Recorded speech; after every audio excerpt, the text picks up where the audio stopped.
All right, Scott, welcome to the studio. How you doing, buddy? Thank you very much. Thanks, Ryan, for having me on. It's taken a while, but we're here. Well, you travel so much and you've been going back and forth to China, and we've been wanting to chat for a while, but I'm glad we finally made it happen. Yeah, I really appreciate the invitation. Yeah.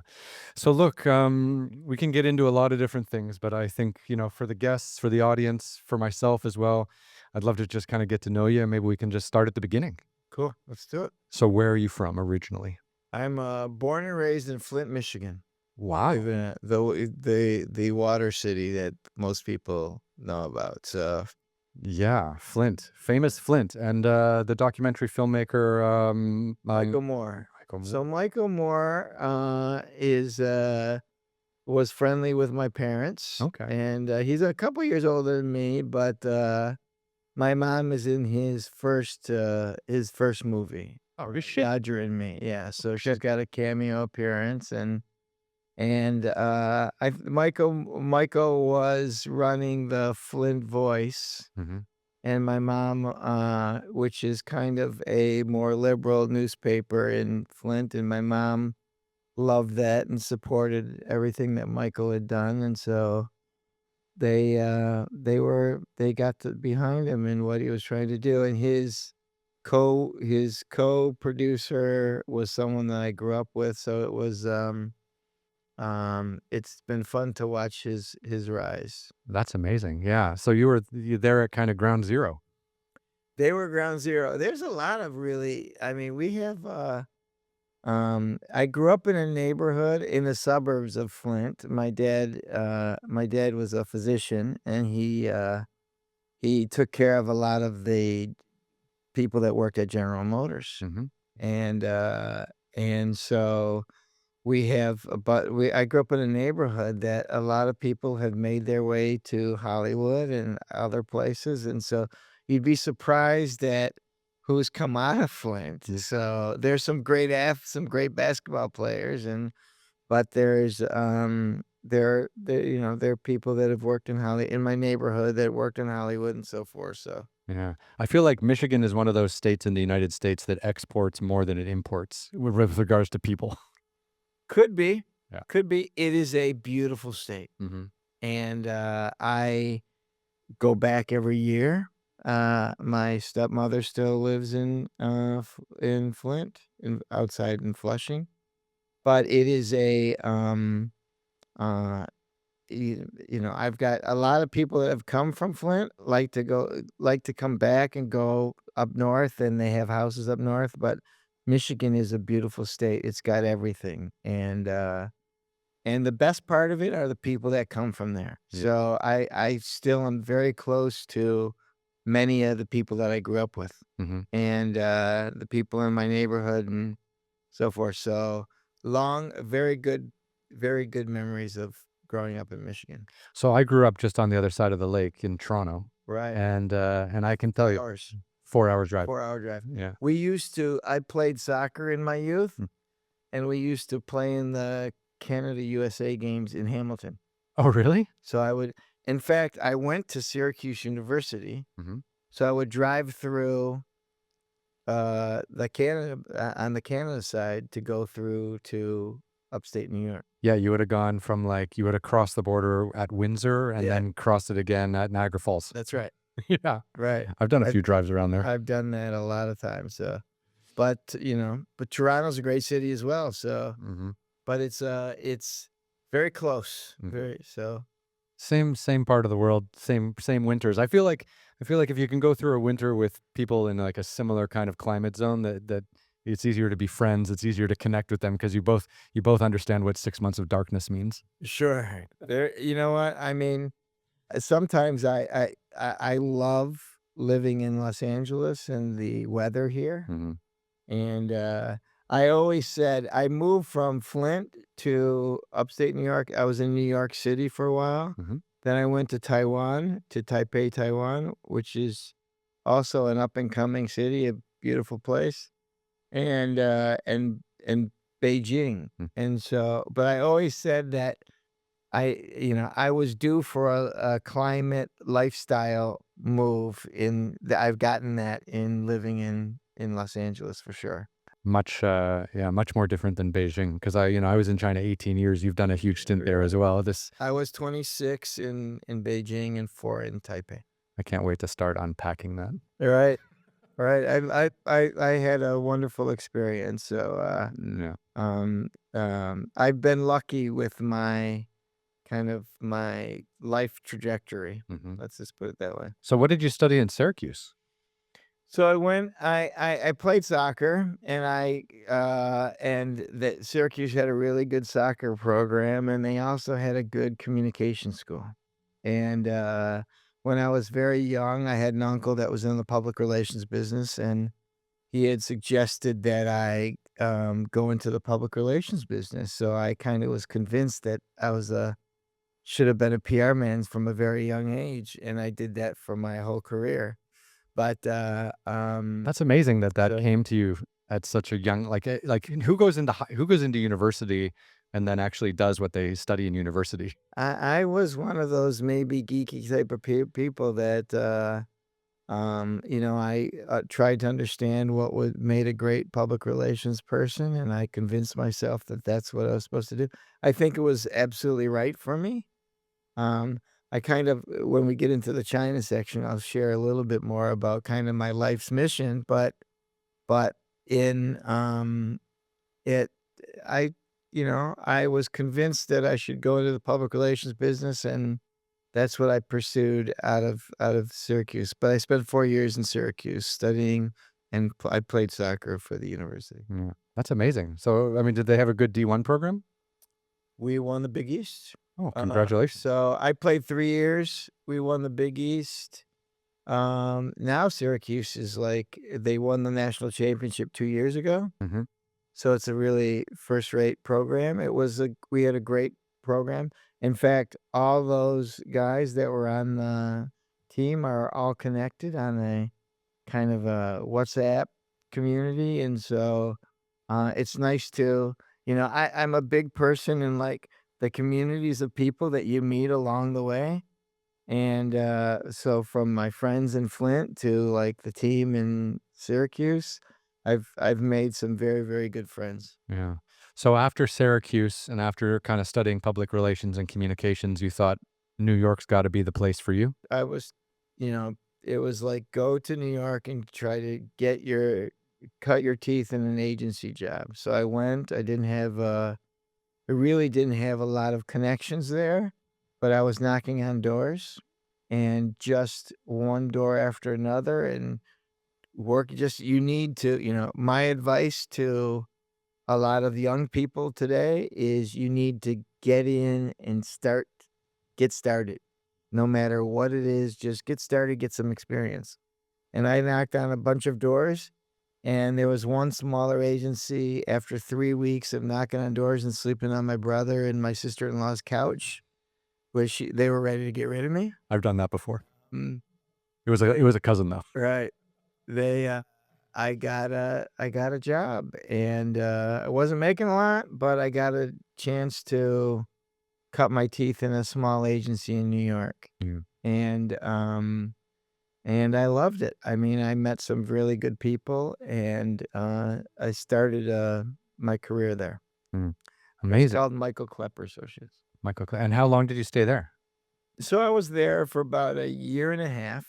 I'm a very loyal person, so I was, with my,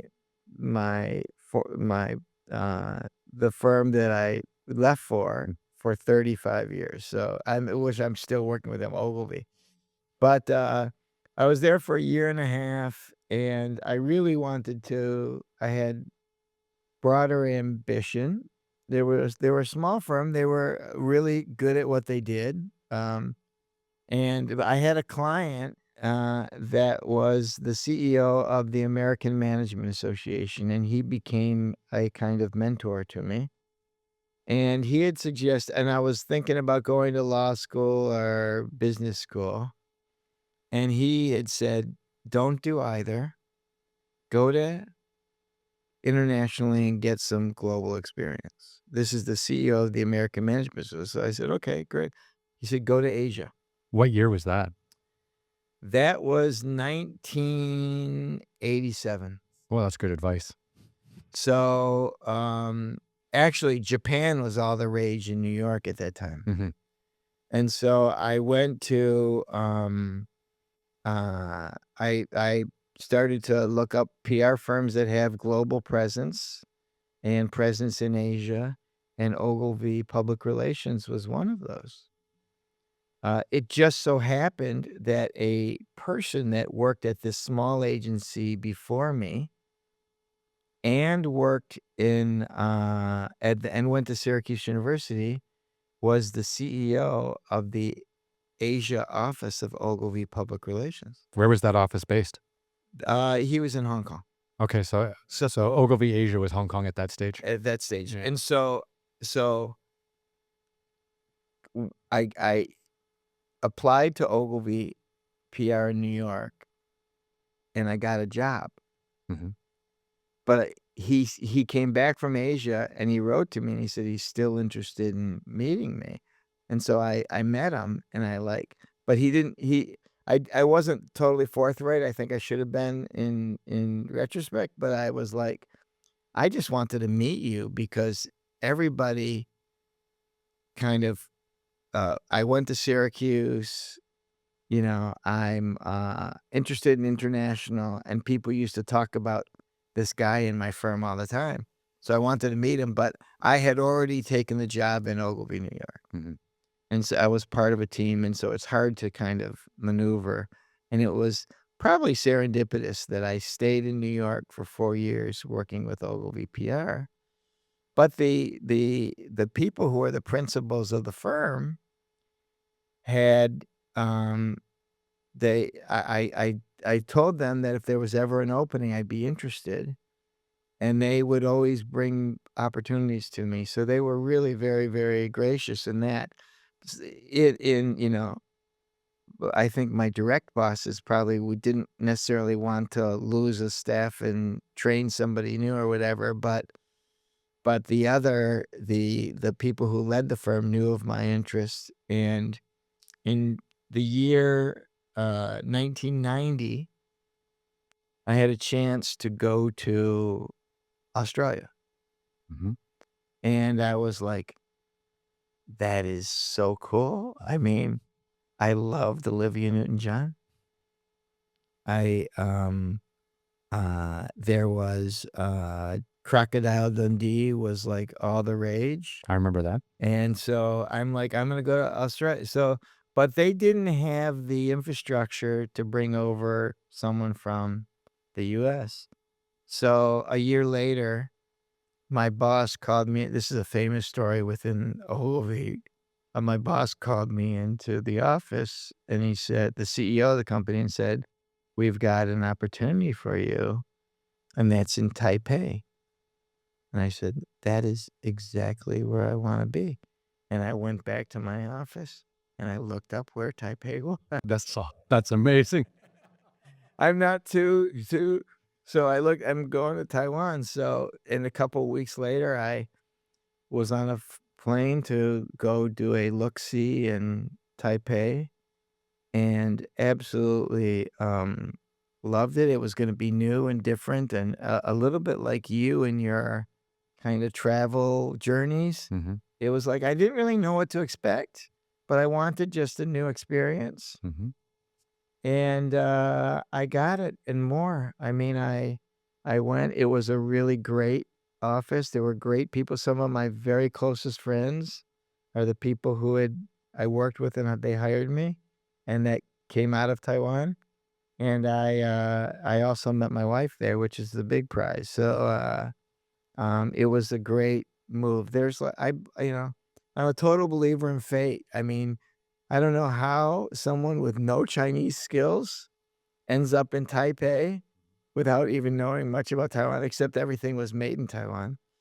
And, At that time, yeah. you're right. At that time is right. Yeah. And then, but it all worked out. So this is like 91. So was your move to Taipei with Ogilvy, was that to set you up to go to China after, or was Taipei enough of an office and had enough business for you to actually go to Taiwan and totally focus on Taiwan? So we went to Taiwan, and I couldn't believe it that like every week I had a chance to pitch on a really big piece of business. And in New York, you might get that a couple times a year, Mhm. like a really big opportunity. But this in Taipei, it was like the lots of global brands were trying to get their expanding to Asia. Mm. And so there was like IBM, American Express. I mean, a lot of global brands. And I was going to be that kind of cultural ambassador for the firm in Taiwan. So I'd be the one that would help make sure that everything that, all the American Express, brand guidelines, everything were followed, and that we were building their business in a way in which American Express would expect it to be. Mhm. So I just loved it. I thought it was great, and Taiwan was great, and we were there were like one of the first international PR firms there, but not the first. But we became the largest, and the thing about Ogilvy Public Relations was a public relations business in a broader marketing services firm. So there was Ogilvy Advertising, they were buying media. It was a total 360 kind of marketing services organization, brand organization. And I was on the public relations kind of running but the public relations business was an independent business. And we became we were, one of the not the first to set up, but in the middle, but we became the largest there, and we were doing really, really well. And then I spent kind of 4 years there. I got married after in my 4th year there, and, at the time, they were looking at setting up an operation in China, Was that like 95? 95. Yeah. And, That's wild. You caught the wave and of the mass income increase in all of Asia. it is I tell you that, it was, like, the perfect time to be in Taiwan. They were talking about, like, it was 7 or 8% growth, and they were saying, "Oh, it's gonna slower growth." I'm like, "You don't know slow growth." And then all of a sudden, I get this chance to go to China. The woman who ran the Hong Kong office had all these clients that wanted to start to set up in China. Mhm. And so they were looking at someone to go run it. And I wasn't a natural because my language skills weren't there, but we had a joint venture with a promising opportunity for a joint venture with Fesco, which they would do all the hiring, and that you would hire staff through Fesco. And one of the Fesco representatives was we brought him to we seconded him to Hong Kong to get training. Mhm. His name is Lee Hong. Absolutely first class. He's one of my closest friends today. Mhm. And Lee Hong gets sent to Hong Kong, spent time there, and then we're ready to open up the business in June of 1995. And Lee Hong comes back, and the very first person I meet on the ground is Lee Hong. Mhm. And he's my partner. And this guy, what came out of the Ministry of Culture, connected. He was one of those, he and I are the same age, but connected beyond belief, and just loved helping people. He's the most generous person in the world. And all of his friends were becoming CEOs of all the other multinational companies. So he and I were a team.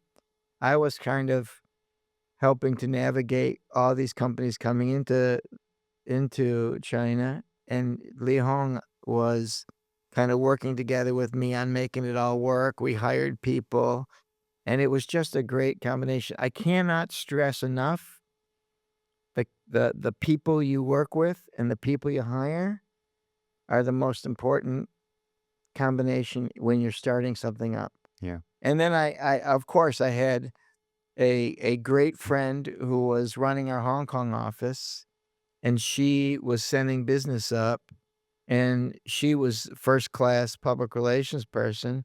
And between the three of us, we really had a wonderful thing going. So It's interesting though that for a lot of the audience members and people watching, they might not really understand how different, and you and I have been to all these places and we know, but just how different Taipei, Taiwan is, how different from Hong Kong and how different Hong Kong is Mhm. from Beijing. And you think like, oh, one strategy in those three markets must be enough, but no, Yeah. because Taiwan is a totally different beast, Hong Kong is a totally different beast, and then the mainland is its own giant. So we have a saying: a brand is not successful until the local market tells you so. Mm. And it's really like if you don't do, localize and understand the nuances of the specific market, you won't succeed. Mhm. And so, but I was, and don't assume, what happens when you assume, right? You make an ass of you and me. Yeah. But don't It happened assume to you me a know lot. everything, right? That's Ted Lasso. Right. But don't assume you know everything. Yeah.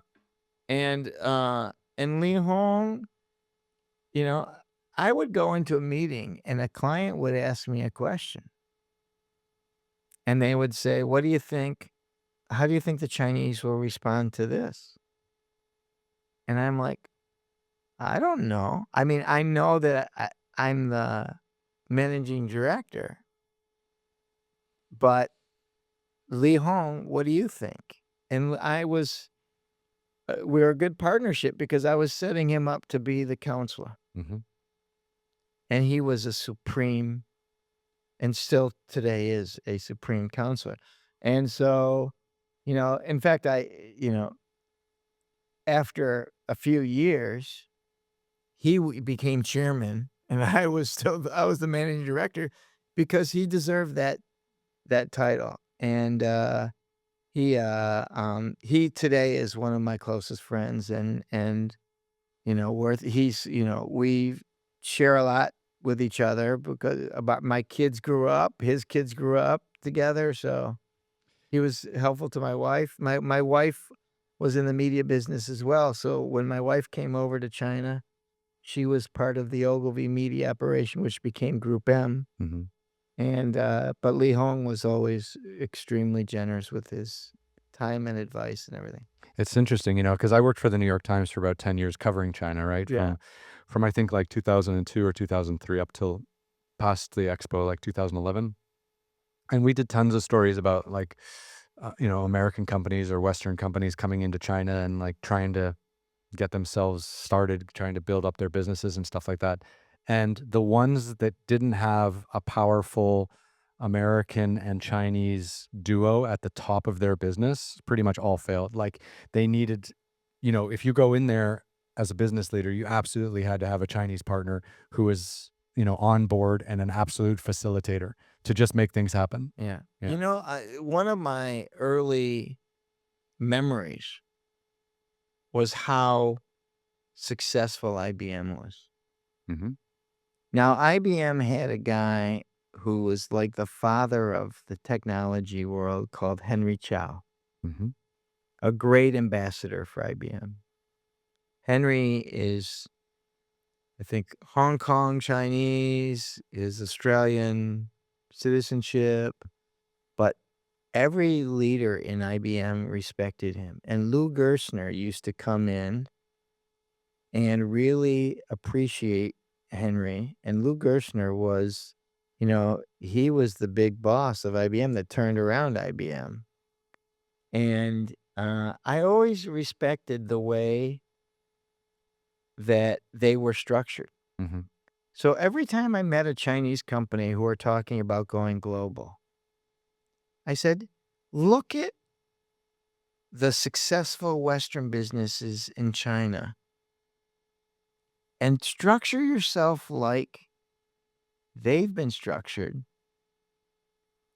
elsewhere Hmm. because it's a lesson. I mean, Henry was Chinese, and you needed to be.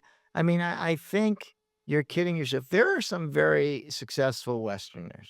There are few, but there are some in that have done extremely well in China. I'm I've even studied all of them because I think they're brilliant. And I had a mod in my industry, a modicum of success, but the I think the answer is, or the secret is, you don't know all the answers.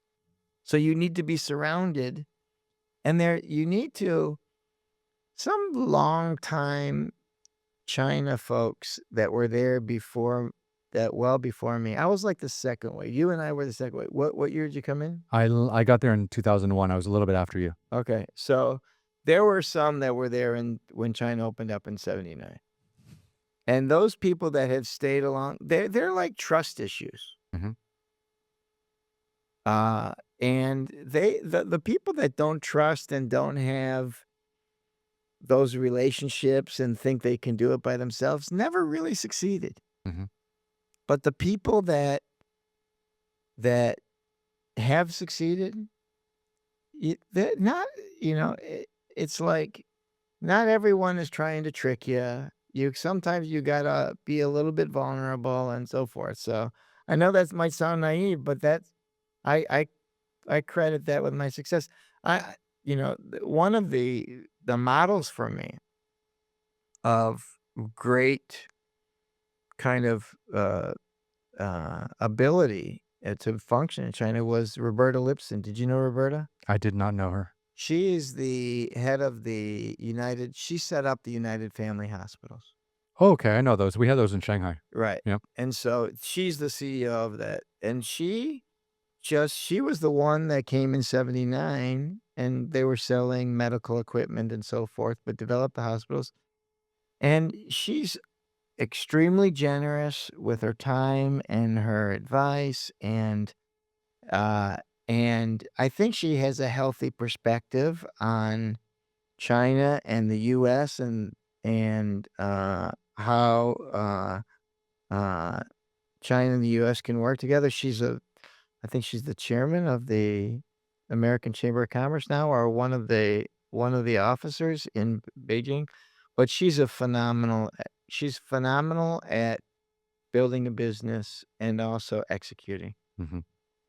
There are a few others too. Yeah. I mean, but, I put her at the top of the list. That's amazing. So what was it like going from Taipei to Beijing in 95? Like, what was the difference between the two cities? Because I think in most people's ideas, like maybe Taipei was like more developed in 95 than Beijing was. Yeah.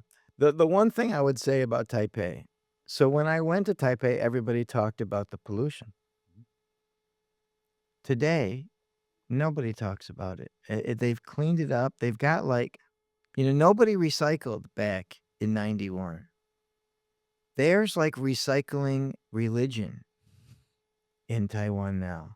There were no really great mass transportation back then.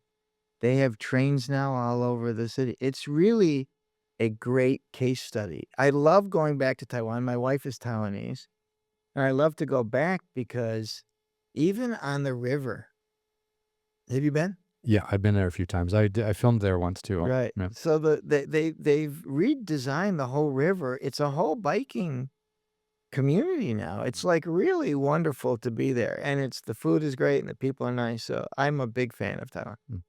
The I was ready for a bigger stage, Mhm. and I'm grateful that Ogilvy gave me that trust, and I was like, this is the one of the last offices in the world that Ogilvy's were not in and going to open up, and a lot of the people that were getting recognized by the firm were running offices overseas. So, and I had my own ideas on how I should run it. So it was, you know, you know, fake it until you make it. I mean, it was like figuring it out as you go. So I tell this story often, but I went to Beijing, and one of my colleagues in Taiwan sat me down. He said, "You got the big job." I said, "I'm excited to go." And he said, "What are you gonna do?" So I'm gonna try to get some clients. I'm gonna hire some staff, and we'll be off and running. He said, "What kind of people are you gonna hire?" He said, "What's your staffing strategy?" Since that time, uh, I kind of thought about it because the people that you hire is the firm that you become. Mhm. And That DNA is so important to and success. and so yeah, so I mean, we got a lot of people. There was a local PR firm that was kind of imploding, so we hired a couple people from there. We brought in some young people, and I had a boss that was very good that had, his famous quote to me was, "We hire for attitude, train for skill." Yeah. So, we had some really but and that community of people, every time I go back to China every summer, we get together. Mhm. So the people who started the firm back in the day, gets we get together, and, some of them went on to run other firms. Some are retired now, but, it was a great group of people. Who were your first set of clients in '95? Do you remember, like, who was rushing and trying to get into China fastest? So IBM was the big one. Mhm. So we had IBM. We had a chance to, and actually we pulled IBM away from another firm that was servicing them. And they were big and they were successful in China. So I credit IBM also with having a great client and, the ability to grow with them so we were able to do that. IBM is We Lenovo now, right? They were doing personal so computers in China. we did the communications Ah. on the Lenovo purchase of IBM's PC, Mhm. but IBM still operates in a B2B area, so Mhm. it's not, in the services area and so forth. But, so IBM, Kodak, believe it or not, Kodak. I mean, It's a blast from the past. I know. There are people that won't even recognize the K, later, but we were part of them trying to transform to the digital age, which didn't really go so well. Mhm. Hershey's chocolate, Mhm.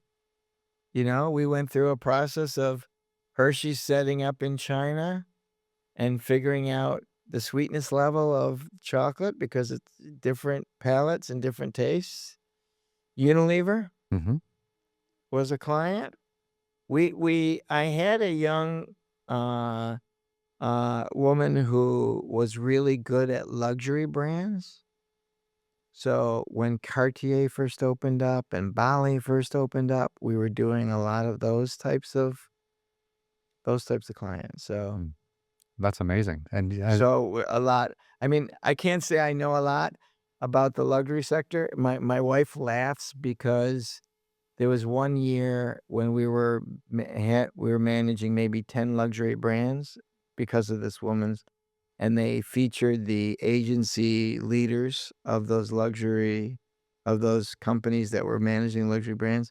And so I was written up in a magazine as being like the luxury PR kind of, person in China, and my wife laughed because she knows how little I know about luxury, as you can see from the way I'm dressed.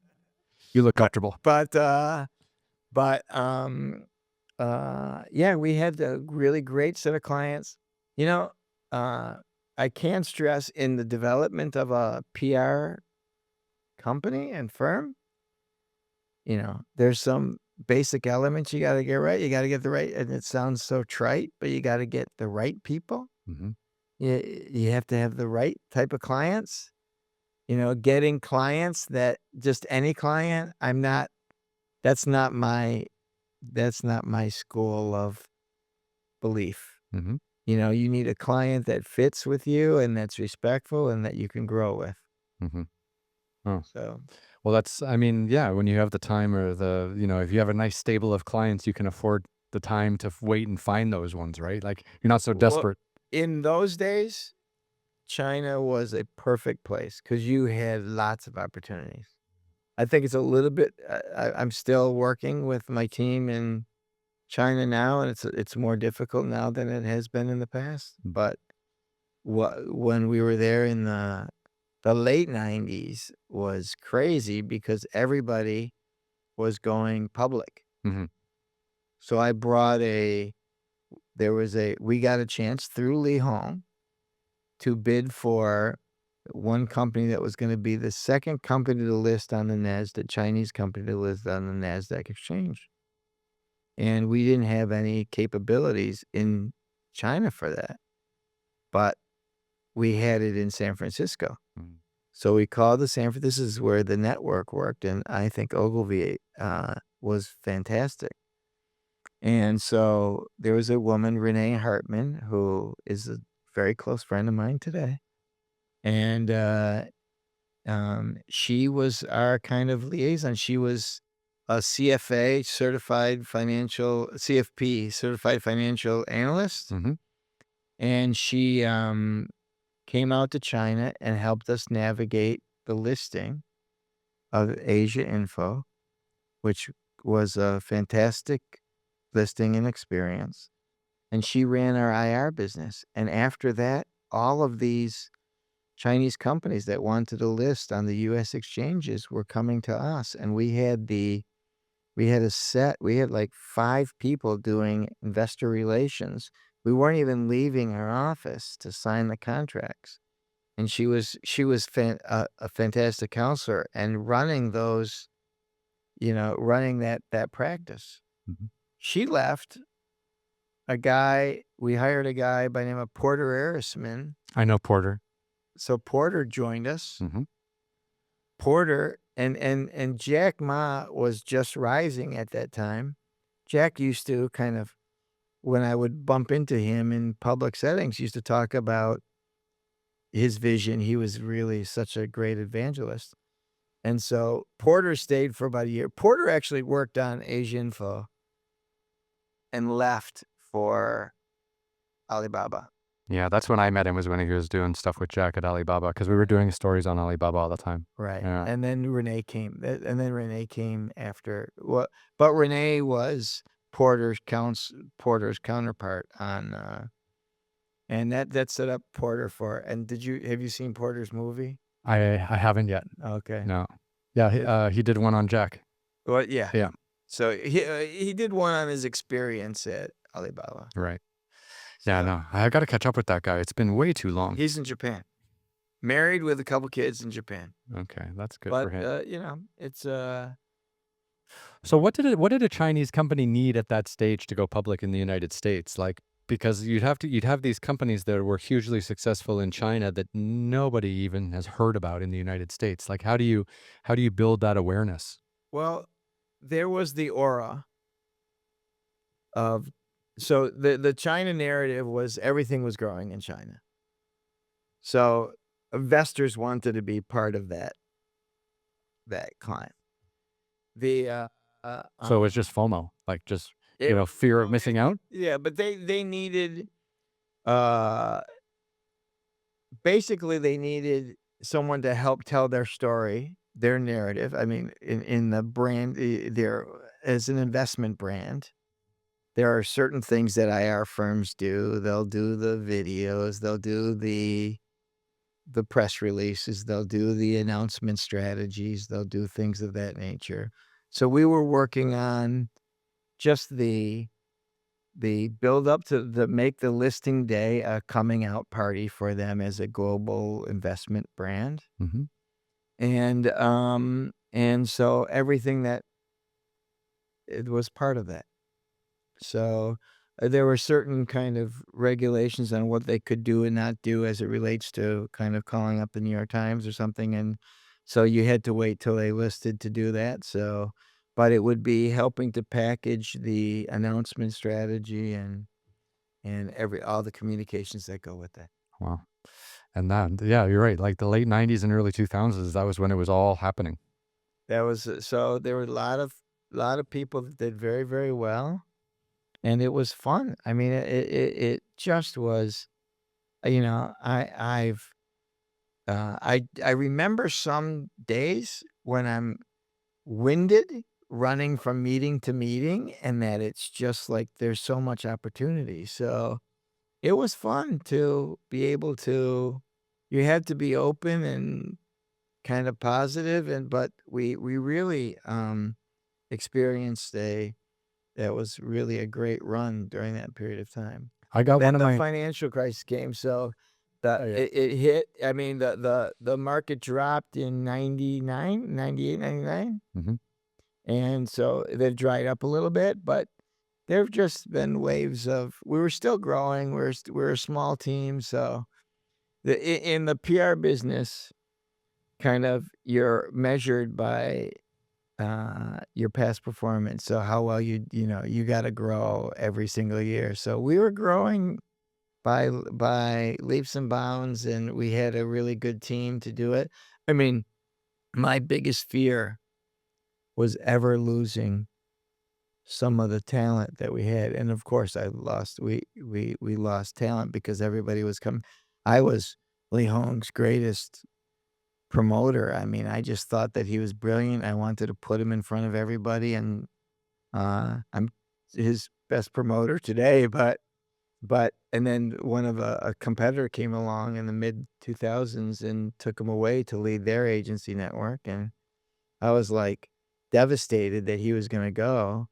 I was lucky that we had acquired a local firm at the time that also gave me some more senior talent to work with, but Lee Hong and I have stayed close ever since. So, as a photographer covering China for many years, I had two really amazing jobs. One of them was photographing inside the Three Gorges Dam while the turbines were being installed and maintenance. Obviously, that was really cool. That was for the French conglomerate. But the other one came from Ogilvy because I did some work for you guys as a photographer back in the day when I got to shoot the Shanghai World Financial Center, um, with the Mori building with the Yeah. rectangle in the top. So you guys had hired me to do some shots. So I didn't deal with you directly. It was someone in Shanghai. Janet Tsai. Yeah, Janet. I was working with Janet, and Janet is the queen she's the best. of big buildings. She was. Yeah, she's a man. She did Taipei 101, Yep. then she did the Maury Building, and shout out to Janet because, Janet was always the go-to person. She made her career early on, now she's the corporate communications lead in Asia Hmm. for Ogilvy, but Janet was the I went to that o opening, so right, that's fun. Do you know Peter Hessler pretty well then, or I've met Peter a few times. Yeah, and then, but we've never worked together. you know Um, Mark Leon? yeah, I know Mark, a Okay. photographer. Yeah, Yeah. so we have the interesting thing is the great thing about China is the people who've kind of gone and left, there's a good network of people that really stay close to each other. The journalists and the embassy people had a basketball league on Sundays, and, they let some PR people join, and so, for about a decade, we had a religious basketball for where Peter and Mark Leong was part of that, Hmm. and so a lot of the journalists but the the one of the person that started it was Jimmy Fleur Cruz, who was the CNN bureau chief.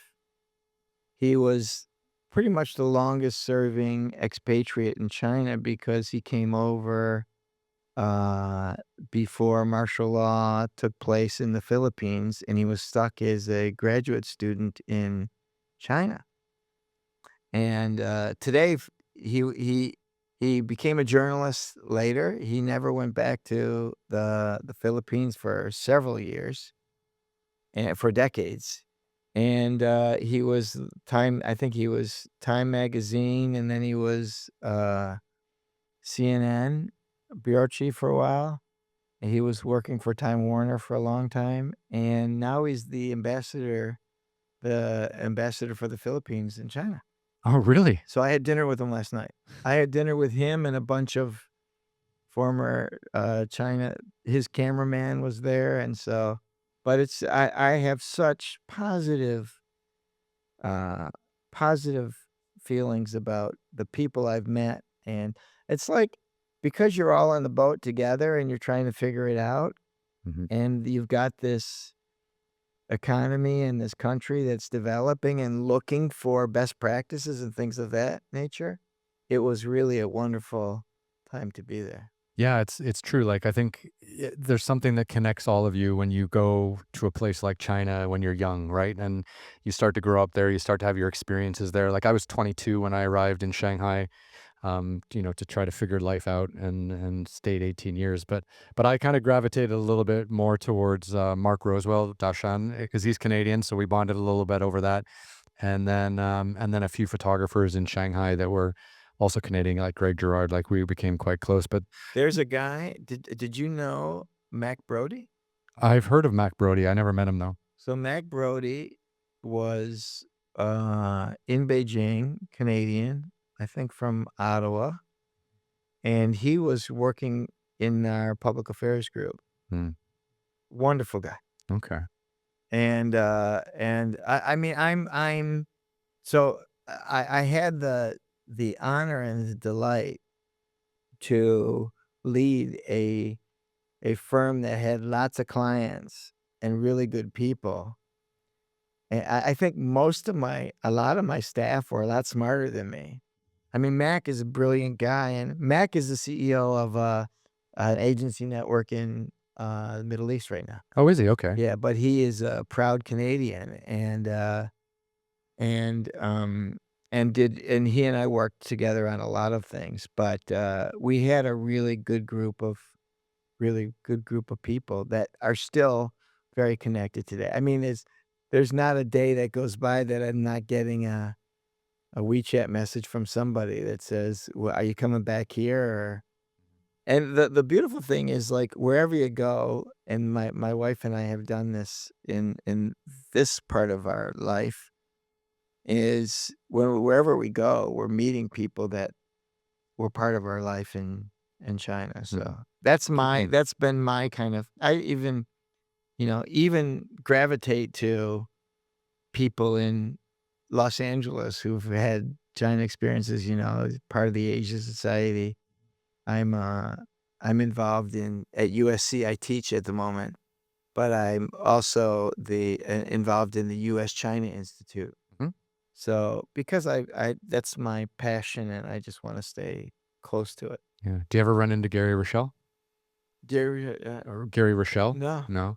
He is a venture capitalist. He set up Qiming Investors Group in Shanghai, but he does a lot of stuff these days at the China U.S. Institute, I think, and also Asia Society. Oh, does he really? Yeah. You know what? I became a member of Asia Society. I haven't done as much with them, Hmm. but I knew that I want to. I have that ambition. But at USC, I'm enjoying the involvement with the person who runs the U.S. China Institute is a guy who ran a PR firm in Shanghai Oh, okay. for many years. Hmm. Guy by the name of Glenn Osaki. I haven't heard of that. And, there's his predecessor was Clay Doobie, who's just a brilliant China. I know Clay. Oh, you I know know? Clay. Yeah, yeah. So Clay's a brilliant, China thinker, and, so I like to surround myself with those people. I'm just, I'm infinitely curious. And, so the more that I can kind of be in the presence of people who've had similar experiences, but make them richer, that's, that's what I am enjoying doing at this moment in time. So the thing that really set me kind of alight about China was showing up in kind of 2001, settling in 2002, finally starting to work and find out like who I'm going to be as an adult in 2003 before I start working for the New York Times and stuff like this. and Howard French and David Barbosa and myself are running around China trying not to get arrested or get into any kind of trouble, which happened quite a bit with them. But it was the build up to the Beijing Olympics and how just kind of totally transformative that was. So when I first went to China, my very first trip, I left September 2001, right after the 9/11 attacks. And I got on a plane and I went to Hong Kong, and then I crossed the border to Shenzhen, then went all the way around China for 3 months. But when I was in Shanghai in late September 2001, they announced that China was going to get the 2008 Beijing Olympics. Right. And there were millions of people on, Nanjing Donglu and all along the Bund, and it was chaos. And I was there as a tourist for the first time, and I was like, "Oh my God, this is insane!" Like to be swept up in all of this. And then what? Like 7 years later, I was covering the Beijing Olympics for a bunch of the major media, and it was such a rush. It was an inflection point in my life. Yeah. Did you guys get to So cover that at so all? 2000 I had so 2000 w was it 2001 when they got the award, Mhm. I think it was. We had a party at the Beijing Hotel on Jungleman, Mhm. and we were up there, and it was chaos. Everybody but it wasn't turning over cars and fire. It was just people happy. Not like a LA Dodgers World Series win? That's right. And then and so we started, and then I I've always had Olympic dreams. Okay, I'm not a good enough athlete to have I was a swimmer as a kid, and then I played soccer, but definitely not good enough to compete in the Olympics. And I went to the Olympics uh in Montreal in the 76. '76. Yeah. As an athlete? No, Huh. it was no, as a kid with my mom. Oh, yeah, okay. And I just became fascinated with the Olympics. And so the minute that China won, we set up an Olympic branding unit Mhm. in in Beijing. We got a guy who worked in the sports industry, and we said we're going to try to will help China put on the Olympics. We'll help sponsors. We just, as a major branding event, it's like you can't get better than the Olympics. Mhm. So we had, by 2008, we had 10 clients. We had done work with BOCOG. I knew all the Beijing Olympic Organizing Committee people. We had trained the venue managers. And when I say we help train them, it's not like, you know, everybody says, "Well, what'd you do?" It's like you just share with them common sense about what to do that would help their reputation. Mhm. So we were able, they brought us in. BOCOG brought us in to media train the venue managers, and someone asked a question when we were training them about what happens if someone protests on the metal block. Mhm. Says, "What do you do? What do you think you should do? You pull them off the metal block, you create an international incident. Mhm. Just let them do that. That's not BOCOG's issue, that's more of an IOC issue." Mhm. So we worked across many different levels. I went to the Athens Games to learn. Mhm. We 2004, yeah. 2004, we brought a staff member from Ogilvy in Athens to second them. It was a WPP in Athens to second them in Beijing. So she stayed in Beijing for the 3 years up through the Olympics. Mhm. But it was just a fascinating time. I've never, I've gone to London, to Paris, to Torino, a lot of Olympics since Beijing won that game, just because I've just loved that event. Yeah. I had a wild one. So I was obviously based in Shanghai, and then when the Olympics were about to happen, I got a call from the Wall Street Journal, and they were like, "Hey, we want you to go to the opening ceremonies, but we don't want you to go into the bird's nest, right? So, do you have It any?" was when Rebecca Blumenstein was running the journal, right? Maybe, but I didn't Okay, know yeah. her. I was just dealing with a photography editor, Jack, his name was, and so we came up with this idea that I would roam the hutongs during the opening Olympics and get scenes of the everyday Beijing people enjoying the pride of the country, right? And I ended up going behind this television, this really small, like little baby television, and I went behind the television. I got this shot, and there must have been like 100 people all watching the opening ceremonies on this little TV, and people were eating noodles and drinking tea, and there were like kids out. Great. It was great. Do you ever like take those photos and do like exhibitions and things like that, or I mean, do you own those photos? oh yeah, yeah, Okay, I own that's everything. your own. Yeah. Okay, I published 2 photography books on my time in China. I own all my photos, my whole archive. But,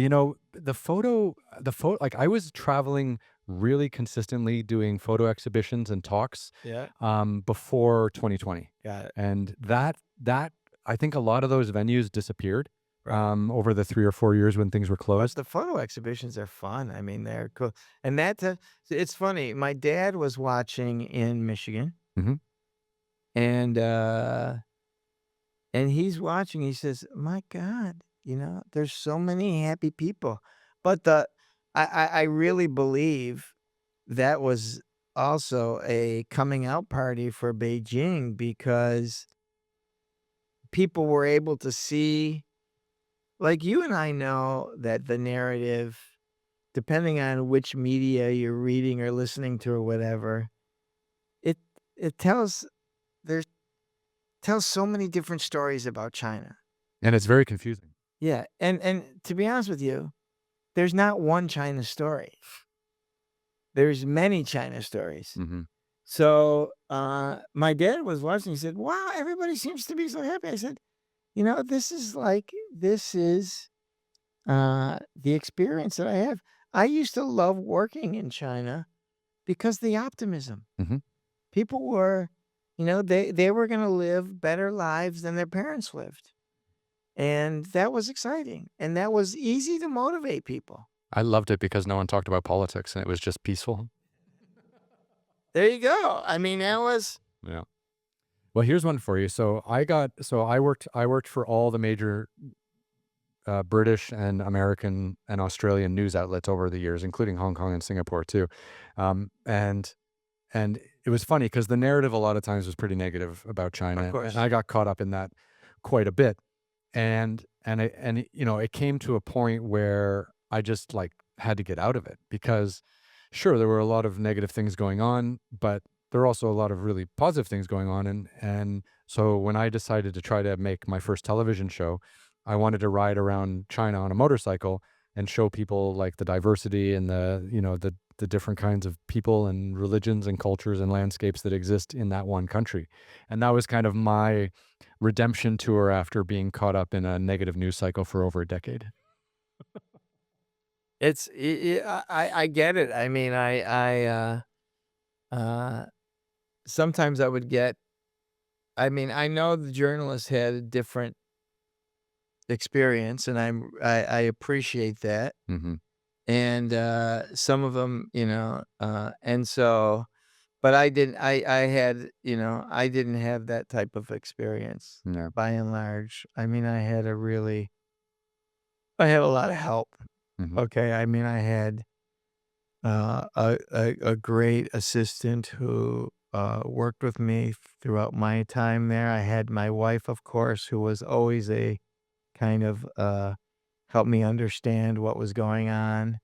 My kids are kind of born and raised in, China, so, um, you kinda can see things a little bit differently.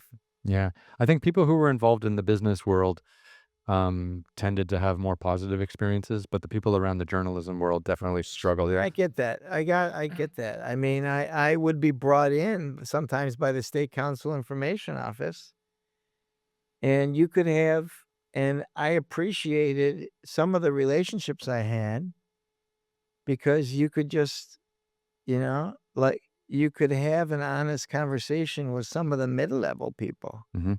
but they would be so fearful about raising it up to the senior level people. But the things that are going on now, like with the visa battles between the Chinese visas and the American visas in the US and the foreign correspondents, I think the world is safer and better if we have much more, uh, uh, kind of, uh, many more journalists in China that are able to at least share that story if they were able to understand that. Mhm. I think not everybody goes um, with the angle that they wanna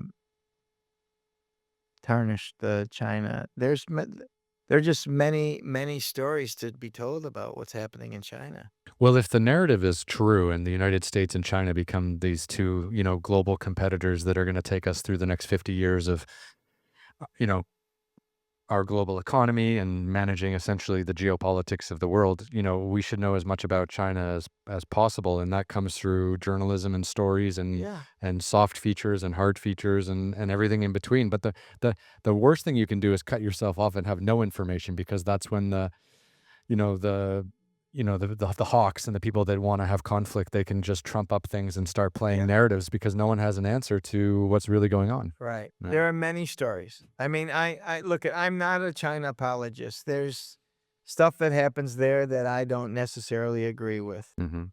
And that's and there are things I don't get exercised by, I mean, I'm fine that China wants its country to be run on its own 5G, and we want our country to be run on our own 5G. I get that, no problem, and I think that most people understand that. Mhm. So I think that they're just where there are opportunities to come together, climate control, healthcare, things of that nature, we need to keep pushing forward for that. There are certain areas that are not political, maybe in the consumer product side. I think the American consumers are entitled to products from wherever in the world that they are manufactured, and I think the Chinese should be equally kind of open to being able to buy and at a competitive price products from the U.S. So Mhm. that's my view. But I'm not an apologist. There's stuff that doesn't. There are things that are wrong there. There are things that are wrong here, and you know, for me, it's critical thinking. Mhm. It's just I don't necessarily when I make a judgment or even in my work, I used to have a rule that I would speak to like 3 people on different sides of an issue before I tried to understand what my position was. And I like to look at various vantage points to make a judgment Mhm. and provide a solution. So, Yeah. Well, I mean, I stayed for 18 years, and I can honestly tell you, like, the thing that kind of inspired me the most about wanting to tell stories about China and wanting to document China and wanting to eventually make television shows and things like that about China was just trying to capture some of this amazing optimism. Because, coming from Canada, which is a geographically massive country, but very small population, there was never really much going on, and things were kind of stagnant. But then you went over there and it was like just jumping onto a rocket ship and just holding on for dear life every day. And that was just so thrilling when you're in your 20s and early 30s. it was and no 2 days were ever the same. That's the truth. And um, so I like that. I mean, I like it created more of a kind of a belief that if you really wanna go for something, you can go for it. Hmm. I've been, so in with my students and my kids particularly, I've talked a lot about, like, the communities, Mhm. but the communities you create form the kind of the basis of your outlook on life. I think your almost your mental health. I mean, I love from the community from Flint to Syracuse to my work days in New York to Taipei to kind of that's characterized my life. And I really work at those types of communities because they're so important. Mm. They're important to me. My I've been telling my kids and my students that I listened to a podcast that had Jim Collins, the Good to Great author on it, and he talked about something called surface area of luck. Oh, that's interesting. And basically he said, those meetings that you're a little bit too tired to take them, or go out there and get yourself the more you talk about things you're passionate about, the more opportunities will come your way. That's the And truth. I've been when I teach at USC now, I do bring in this area of service. It's not part of my public relations thing, but it's like, take those meetings, Mm. meet those people, tell them what you're doing. And, for those of people that are listening to your podcast, look up surface area luck, look up Jim Collins and his reference to it, but it's really a great concept for someone that's defining their life moving forward. So in 1987, you went to New York Mhm. and started working. Now, when you started working at Ogilvy, you were already part of a team in New York. You were you asked the bosses that if there was anything international to run it by you because you were keen. Now, did you have a preference? Like, did you ever think like you might go to London or Paris or Milan, or were you like I hell was bent on open. Asia? I was open. Yeah. But can you So imagine? You're so open at that moment, and then China happens, and then 36 years oh, later. yeah, I'm lucky. I am lucky. Yeah. In fact, my wife and I look back on our life, Mhm. and, of course, our kids, our family, and friends.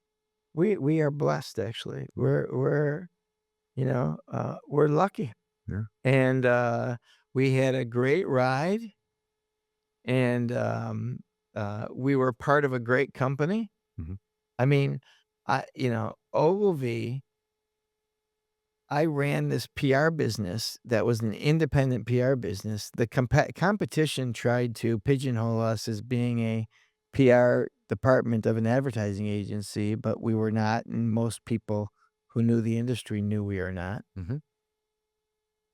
And so I was running a PR firm, but I had this great creative community behind us. So if we wanted to do like something really cool and interesting and creative, that I would have that resource available to us. Mhm. And it worked out really, really well. You later saw Today you see the PR firms trying to acquire creative resources because of how integrated kind of solutions are today. So No, it is wild. Like I think of your journey, and I think about like, can you imagine if in 91 or 93 or 95 you went to Paris instead of Taipei? Like, and you ended up in this like, these struggling European nations instead of these Asian countries that were on a rocket ship. I would probably have to have different skills. You'd have a different wife. Right? I mean, right. All right. I would hope not. I scored big on my wife. But yeah, I can't imagine. I mean, you know, uh today, I professionally I'm passionate about the public relations business. I'm studying everything that's happening, good, bad, and indifferent about the PR business, and just to share with the students that I'm teaching about kind of what's where we came from, where we're headed, what's kind of responsible storytelling, representation, things of that nature.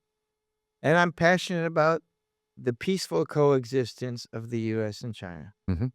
or China and the rest of the world. And if I can share a perspective, at least from that I've experienced, I will jump at that chance. Mhm. And As you're doing today. as I'm doing today, and I appreciate your invitation, but I'm in the area of surface area luck. I will not shy away from um kind of being part of a group or organization that's wants to talk about the world today and how everybody works together to make it a better place.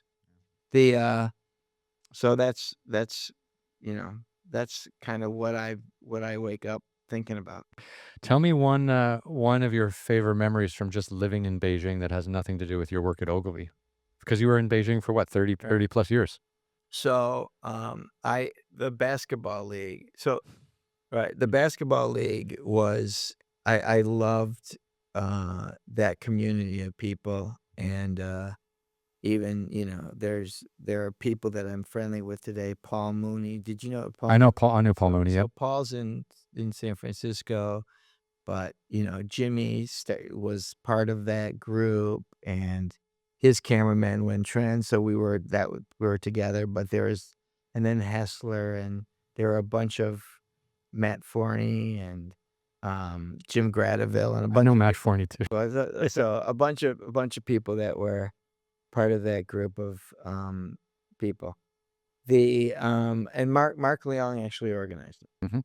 So, and then I played because I played soccer. I also joined I had a master's soccer team that I was part of, and most of the guys played at a very high level. Mhm.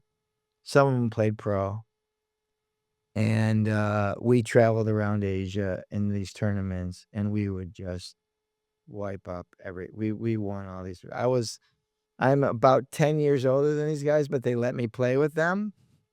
But we would win these tournaments throughout Asia, and there's one of the friends that played professionally in South Africa that brought the captain of South Africa's World Cup team. He's played in the Premier League for like 10 years. He played on our team. And so Oh, ringer, we had what? ringer. A really great group of people, and those and that group of people I travel with today, and I hang out with Mm. them as well. So That's wild. so that that's I've got so many great stories about just like uh um living in I used to love to be I mean, I like to be I enjoyed being the only I would sit at a table, and it was not unusual for me to be the only Westerner in a big group of, at a group of Chinese. I just enjoyed that, and I felt comfortable. I actually feel comfortable when I'm back in Beijing, a little bit more familiar. I mean, I lived in Asia 30 years of my life. I'm 62 now. So, a little less than half of my life. And I feel at home Mhm. in Asia, so And, I mean, have you been back since in the last, like, year and a half or so? What's the I vibe go like? back every summer. Yeah. What's the So, vibe like these days? it's changed. Mhm. Um, there are less Westerners there. Uh, I'm working on kind of trying to get a few more Western students there over the summertime. Um, I teach at Guanghua in the summer, and I do some consulting with the Ogilvy office there. So, I enjoy being part of that and going back and catching up with a lot of my friends that are there. It's different. I think I'm hopeful that, uh, the commonalities will take precedent over the challenges so that or the joint benefit of working together is highlighted more than the challenges so that we stay on a trajectory of, that we're I think we have to accept that China is gonna grow and gonna be a superpower, and there's just room for 2. It can easily be Some mutually people don't beneficial. believe that, but Yeah. I'm from the school of why not? If there's room enough in this world for 2. Yeah. So, It can be mutually beneficial for sure. yeah. Yeah. Yeah, I haven't been back since 2019. I left in 2019 really Right. and moved to Dubai, but I kind of missed the worst of it, I but was lucky. I did, I did maybe 3 quarantines. Oh, wow. So, my wife did 1, I did 3. She said I should go back and do more because I don't have deep thoughts like she does. But, uh but, So you were in China in March 2020. I came back. No, no. Okay. I was back here, and then I stayed here for 2020. I went back in, like, if I'm not mistaken, the beginning of 21. I stepped down from my role of CEO of Ogilvy in Asia Pacific at the end of 2020 and became an advisor to them. Mhm. And so then I went twice in 21 maybe and 22, and so Yeah. I was in quarantine in Beijing, and then I was in quarantine in Shanghai, and then back in Beijing for the 3rd one. Not easy. So, it not easy, no. And, I came in, uh I came in I would fly in to Taiwan and then fly to China. So I was always in these quarantine hotels where all the Taiwanese the visiting, coming back and forth from Taiwan were in. So, Mhm. and I don't read Chinese, so they had like a WeChat channel that I put my wife into. So she would be counseling me on what's happening in the group. But you're in like a box for 2 weeks straight, and you get to know yourself really well. Those are tough days. But, Tough days, deep there were thoughts. some friends of mine, they probably some of these that spend 5, 6 weeks. I mean, spend 5 or 6 weeks in quarantine, so Mhm. Yeah, it wasn't easy. I mean, I have some of my journalist friends still that were stuck in Beijing during that time, and they were actually away from their families and had a lot of difficulty getting out, getting back and forth, and things like that. And yeah, it was really tough. I feel quite fortunate that I left when I did. yeah, I think our timing was this is another thing, it's just the timing was excellent, and, um so we're back here now and just forging a path on I don't I probably won't I'm gonna probably follow the same path that I've been doing, and I have one more gig in me, but I just I kind of want to follow that path of helping to at least interpret what's going on for the rest of the world, just to try to understand it a little bit better. Mhm. And not I'm less political, but more like the commonalities of whether it's green tech or whether it's, uh, um, healthcare or things of that nature. There are a lot sports, I actually care a lot about the I what is it? Um, the sports for me is a real passion, so I want to be part of, like, maybe somehow, China's involvement in the 2028 games because that LA was the first Olympics that the Chinese participated in 1984. So there's a lot of interesting things with that as well. That'd be great. Do you think you'd ever like move abroad and try to get back into PR and try to tell these stories again, or are you kind of LA bound at the moment? I think we're LA bound. My kids are here. Yeah. You're not gonna fly off to Portugal? I'm not gonna fly Fo- out to Portugal. Follow our friend. Right, right. But I'm not gonna fly. So when I was in, I mean, you were talking about finding your path and changing, kind of doing your television show. Mhm.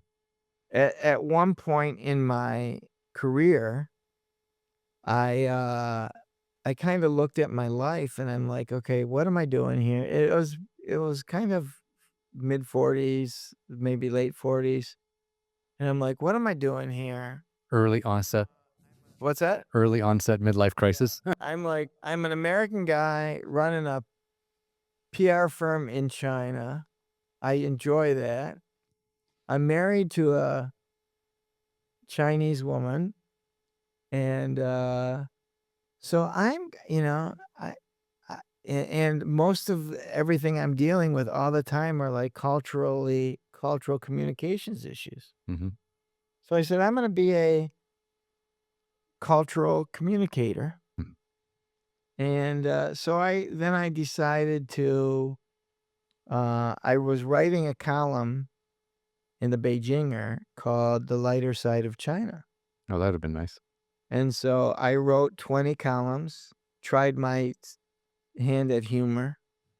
My biggest problem in the humor side is I think I'm funny and nobody else does. So that's a problem. You're way ahead of the curve. What's that?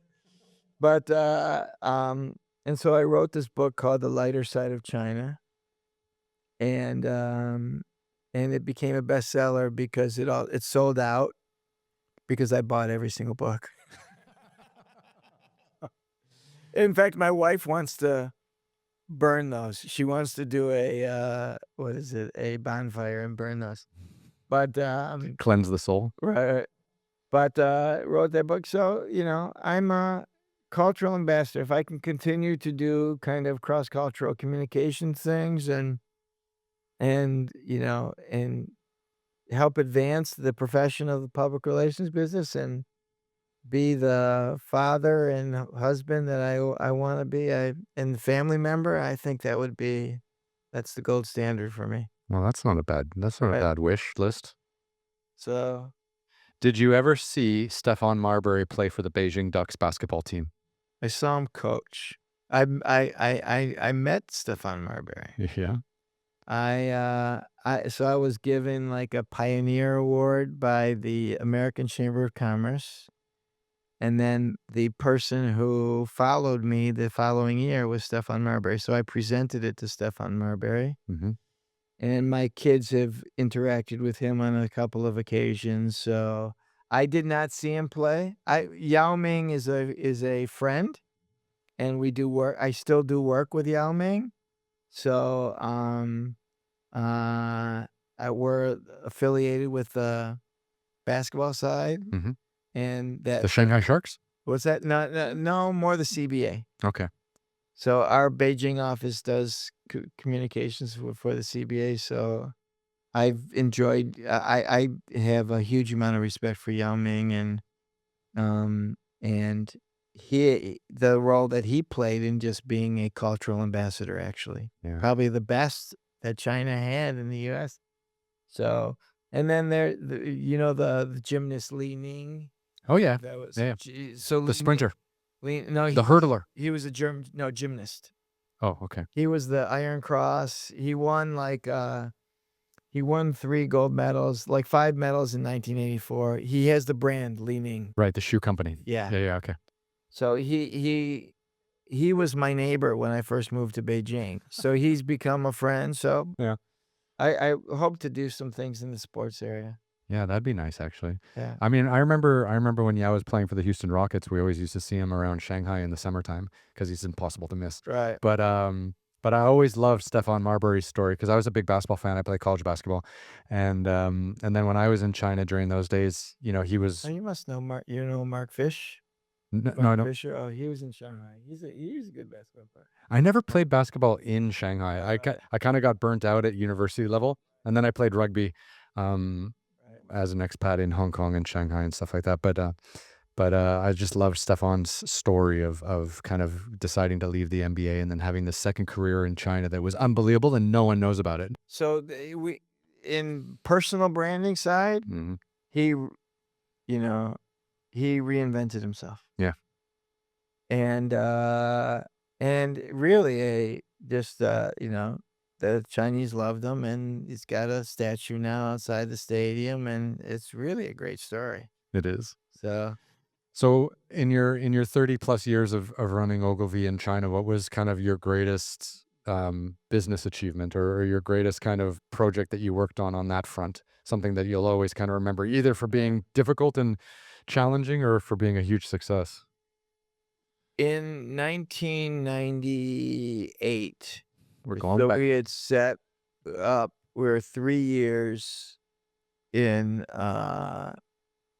operation, and the Fortune Global Forum was um, coming to Shanghai, and they were going to have the most number of CEOs attending that event. This is also like another one of the China's kind of coming out parties too. The AOL Time Warner deal was done at that meeting. I mean, there were like 300 CEOs, and all the PR firms were bidding to work with Time Warner to be there on the ground public relations support. And so we were bidding against all the big global firms, and we won. And it really set us off. I think it shocked a lot of the other firms. We worked really hard at that one, and it shocked a lot of the other firms. And we became the Fortune Global Forum Global Agency of Record. We ended up doing like 3 or 4 after that in, like, years following, Hmm. and, it was a wonderful meeting. It was great for China, great for a lot of the CEOs who attended, and, but it was highly competitive, and we won, and I think we pissed off some of the other global firms in winning that, but, it was nice to put that in the that was a huge, uh, um, boost for us. Especially just after 3 years of being on the ground. It was really great. I mean, of course, I had people like Li Hong and others that worked together with me, but it was really a great win. So that was one thing. I mean, I think the Lenovo's purchase of IBM, that was really interesting case where we were brought in to work on that. I had a really great financial communications guy by the name of Phil Licio who worked intimately on that deal. But everybody came to us late in the area of cultural communications. I can't tell you how many people came to us later, Chinese companies, and said, "We want to do a Lenovo." That was the language actually they used. Hmm. That we want to acquire a global asset somewhere, and it was lots of issues and hugely interesting, Hmm. and it was a lot of that was a lot of fun. The Olympics is stands out Yeah, for was a real fun time. yeah, it was, wasn't it? All right. That was wild. What advice do you have for anyone who wants to get into PR or communications? I think you got to get started. Get started. Be curious. You know, be prepared to work hard. Um, and I kind of feel like you know just you know I can't stress enough about the curiosity side, and, but if you get started, you start to get some skills, you'll start to find your way, and, I was like I loved working with some of the foreign press folks today are some of my closest friends, and, I love that part. I mean, if you tried to call the New York Times when I was in New York, they would hang up on you. Mhm.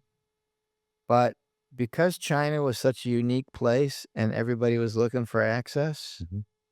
you could have greater access to.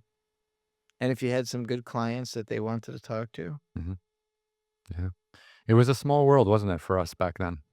it definitely was. I mean, I hope that it rebounds a bit because it's a lot of Westerners have left and we're in a little bit of a lull period. Mhm.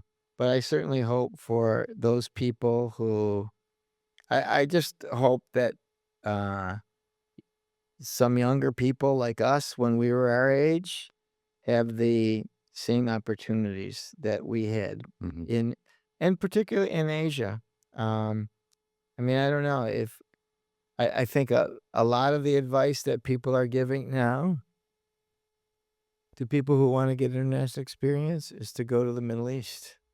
Yeah, I mean, I lived in Dubai for a few years during COVID and stuff, and it was booming. Right. Yeah, but So, for a lot of the wrong reasons. right. Yeah. So now people are flocking to the Middle East. So let's see what happens. I mean, Well, Saudi Arabia is the big hire these days for a lot of the big PR no, companies. that's right. Yeah. That's right. I mean, I've got, there's a company that have reached out and for kind of connections and advice and things like that. So, Yeah.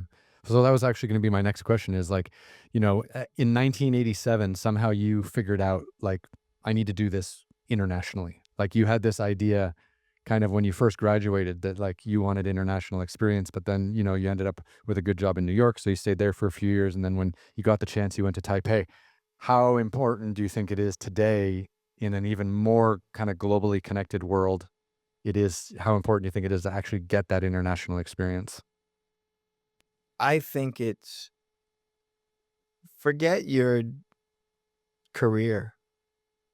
I think for just understanding the world, I look at things differently because of the experience that I had. I probably punched above my weight when I was there with the people I was able to meet. And I gravitate to really people that are doing interesting things. The fact that, Jimmy Flora Cruz was a friend and a journalist and everything, and now he's the ambassador in a very interesting part of town. It's just interesting to be in those conversations, Hmm. to be at the table. And so, I just feel like I'm a globalist. All right. I think the world is better if we have more global connectivity so we need to figure out a way to do that. Hmm. And, so any chance I can propagate that, I will definitely do that because I definitely feel I'm a better person because of that.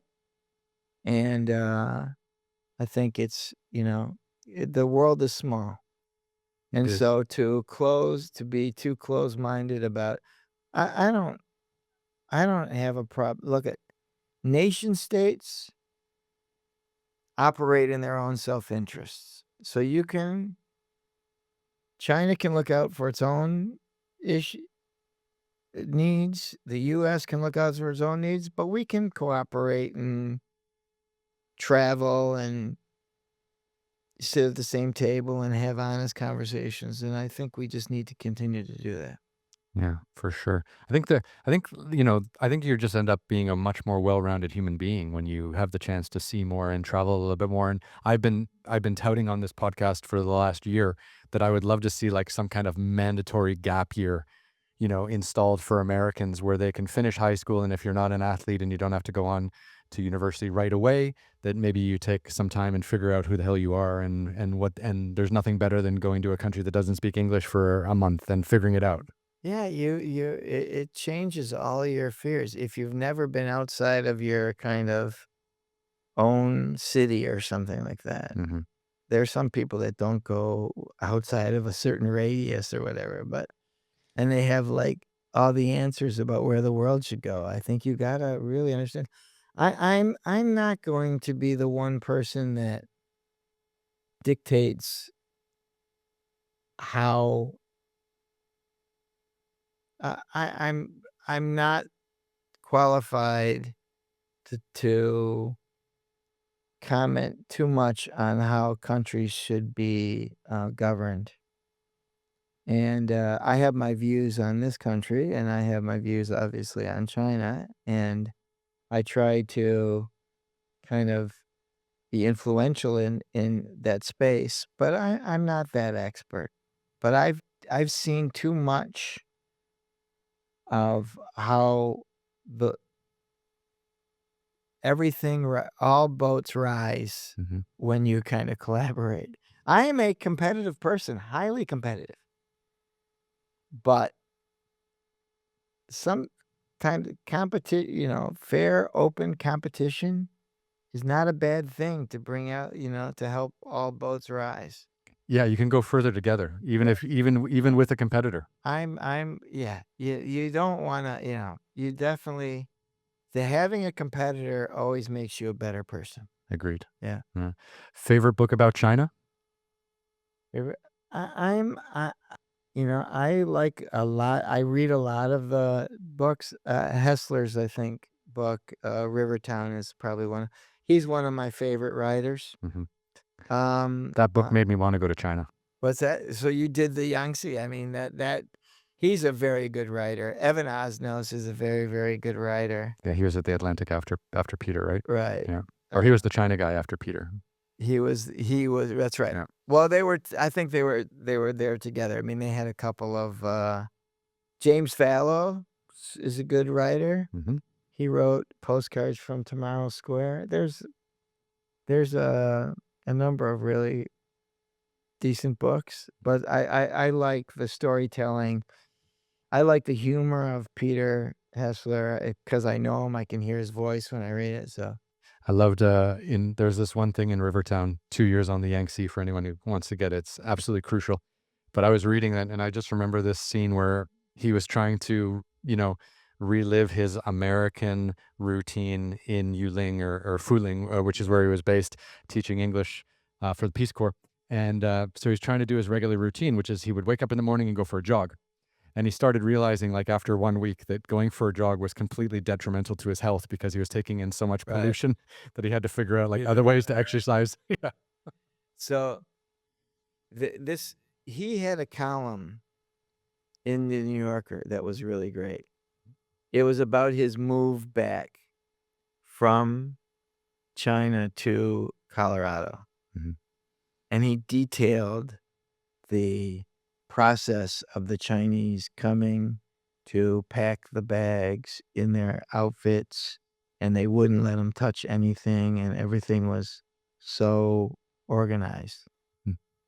And then he's writing about this, and then he compared it to where he was in Colorado, and so his shipment comes into Colorado, and he's got a couple guys on, like, a couple trucks, and he goes out, and they're there to unload it, and they're kind of all tatted up, and they're like, you know, uh, um, and he says, "Oh, can I help you guys?" "Yeah, knock yourself out." And it's just like, it was, like, so formal, Mhm. the moving process, and then they got to kinda Colorado, and it's just like, "Yeah, you go ahead, man, do your thing." I loved those comparisons Yeah, because he but went you find that calendar, it's a really good one, actually. I loved his comparisons because he went from going from Beijing, a city of like 20 million people, to going to Colorado, where and I think he mentioned his town didn't even have a stoplight. That's right. Yeah. That's right.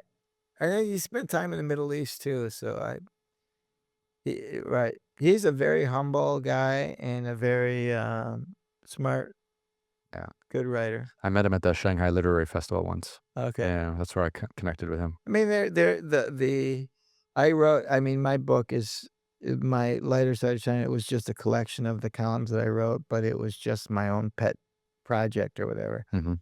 But, but because everybody, like, I think Jim McGregor was really instrumental in my kind of education. He preceded me from Taiwan and he wrote A Billion Customers. So, Mhm. That was a huge book. yeah. Yeah. So do you miss it? Do you miss the action? Do you miss the energy? Or I mean, LA life is definitely quieter than Beijing probably. Yeah, the interesting thing we had at the peak of Ogilvy, we had uh more than 500 people in PR in China.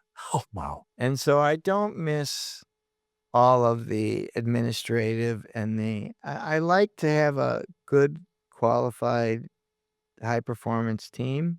Mhm. I don't necessarily miss having to do all the reviews and, I wanted to, and I used to fight a lot for their rights in my company and whatever. I don't miss that administrative side of things. And I still do the consulting stuff, so I keep my feet in there. I do miss it. I mean, I miss my friends and you know, I I used to get invited to everything. As the CEO of Ogilvy in Asia, you got invited to everything, and so I'm back here now, and I'm teaching at USC, and I'm part of the U.S. China Institute. But you have to, sometimes I'm inviting myself to certain things, so it's a little bit bloisa. So, um, but I I just I've you know I'm looking forward. I'm looking forward at what the next thing is, and but it will definitely it keeps it China will and the public relations business is definitely central to that. Do you think a young 20-something-year-old going over to China in 2025 would have a even close to a similar experience like we had going over in the late 90s and early 2000s? Or do you think like that period is just long gone? Do you ever see that kind of golden age coming back? Well, it's still quirky. It is quirky. It's a tough one to So put your finger it's on. still quirky. So I think that I don't want to say they couldn't have that experience. Okay. I mean, it's like the world is in a different place. Yeah. Everybody, what preceded the China move was everybody was in Japan. Right. Some of those people that became real Japan experts that are still there, have you spent a lot of time in Japan? A little bit, but I don't know too many people there. So I mean, they're really part of Japanese society and culture. The people who've stayed in it, and I'm hopeful um, that the economic opportunities will continue, Mhm. and that there will be uh, possibilities for both young Chinese and young kind of Americans or Canadians or wherever to I think we need to make sure that that happens actually. Yeah. So it's just where the world is now that it's just like not everybody is begging to get great advice in China at the moment. It's just it used to be that Mhm. way, but it's not. It doesn't seem to be the case anymore. I mean, you have to remember, like in the early 2000s, people were stepping over each other to get into China first. Like I remember when I remember talking to my dad once in like 2003, maybe, and he's like, "Okay, you've been there for 18 months or whatever. Like, what the fuck? Are you ever going to come home or something like that?" And I was like, "Dad, they just moved like four big multinational headquarters from Hong Kong to Beijing." Like this, do you remember when every single Asia Pacific headquarters moved from Hong Kong to Beijing? It was like 2002 to like 2005. All of a sudden there, and I'm sure, I mean, this, you were part of it. Like there was this just mass migration and everyone just like jumped both feet into China all at the same time. And I just told my dad, I was like, I'm not going anywhere. Like whatever's going to happen is going to happen here. Like this is incredible. I so I'm going to tell you something that I'm famous for. I'm not necessarily so proud of it, but in my latter years, I couldn't get up and speak to my staff without crying. Without I was living I was so emotional, and I don't cry about shit that is bad. You don't look like a crier. I cried because I was living the dream. I was so driven Hmm. by the dream that we had created in this firm. Like, who can create a firm, 500 people, greatest clients? I mean, it's just like I used to do the annual meeting. I would do the same talk every year, and I'm just like, you guys, I would make them put on rose-colored glasses. I'd make them pinch themselves. I say, can you believe this? Hmm. And I'm just saying, this is, and it was like, I found my leadership style in this, but I just was like, we're living the dream. And it wasn't like I'm breaking the bank or something. I mean, I got paid well, but it wasn't that. It was just that we had the envy of kind of the industry. We had great clients. You know, I used to be crazy passionate about having my staff get close to their clients. You know, the clients won't that they care about the chemistry of the people that are working with there. So it was people were working. It wasn't work. We were having lots of fun. It was like a intrapreneur, you know? It was like I was running a big business within Ogilvy, but it was great fun. Yeah. It was fun, and there were really fun people and interesting people. I mean, the people that came and stayed in China, they're they they're interesting. There's a lot of interesting people there Hmm. that have done interesting things. So today, my friendship group is a diaspora of people all over the world. Hmm. And All from those Taipei days and what's Beijing, all from those Taipei and Beijing days. Beijing Yeah, days, yeah. that's epic, man. Right, it's fun. Yeah, and then I get to meet people like you that you and Dan, and that we have similar stories, so you can there's like a similar journey of mindset of the people that have gone through that type of stuff. Yeah, it was a real pioneering moment, wasn't it? It was, I didn't recognize it at the time. Hmm. I kinda wanted I wanted hot water and, just to be able to find out where we would eat a meal or something, but, I became actually, I think some of the embassy people used to get hardship posting and I'm like, "This is hardship? This is, like, ideal," so I remember hearing stories about people having to do like a year in Taipei to learn Chinese and to ease themselves into Asia before they came a to lot Shanghai and Beijing with the embassies or with some of the journalist programs. lot of people do that. Yeah. There was I started studying my Chinese in Taiwan. Well, that was And why so I asked you if the Taiwan post was a a pre-step it to was Beijing. it wasn't planned that way, Yeah. but, I'll tell you, I had a great teacher.